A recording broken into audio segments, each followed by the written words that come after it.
Blessings from Aloha, Oregon. I'm showing you the connections here. It's connected to 2 heaters and a lamp, and there's no sparks. It's now been here 8 days. Today's the 8th day, and I'm just going to go out and read the meter again because the Portland Gas and Electric Company has already read it remotely. Today's the day they read the meter, on the 15th here. So I'm going to go read it, and I will post what that is, but I'm pretty sure it's about 40% savings from the time I first started this experiment, which was October 26, 2015. This is the Utah magrav. I rebuilt it, and one person has already said there's too many things stuck in there.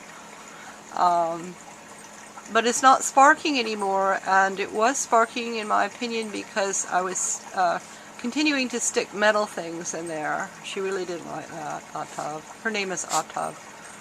Means free bird in Utah language. And my mother's name is Fagel, which means bird in Yiddish. And she shortened that and Americanized it to Faye, which means fairy.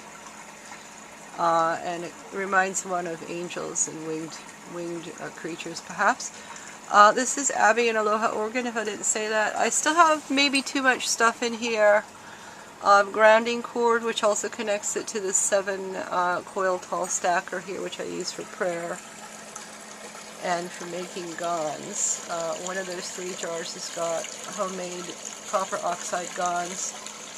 There's raw honey in the left jar in front, and a little bit of herb in the right jar. And I'm wondering if that's some kind of means of communication.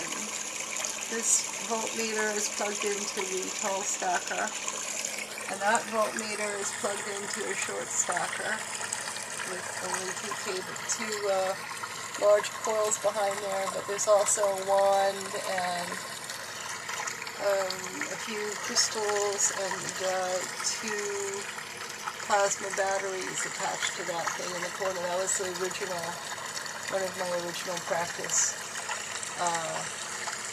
creations, whatever you want to call them. My question was, do you think this is some kind of Morse code, or they're communicating with each other, obviously, the 2 of them, but I can't understand the messages. Is that just an electronic language, or is there some way to translate that into English text?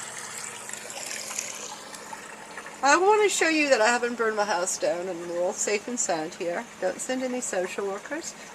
And that I do believe we've got about a 40% savings so far. And bright light from this 22-watt lamp. So blessings from Aloha. I will post this as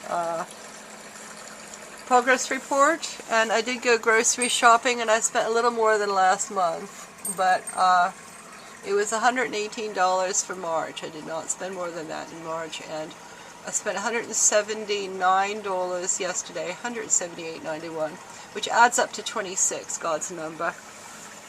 So I do believe God is blessing me with everything I need, and I think that's going to last for 6 weeks. They didn't have very many prunes. Somehow they were short of prunes.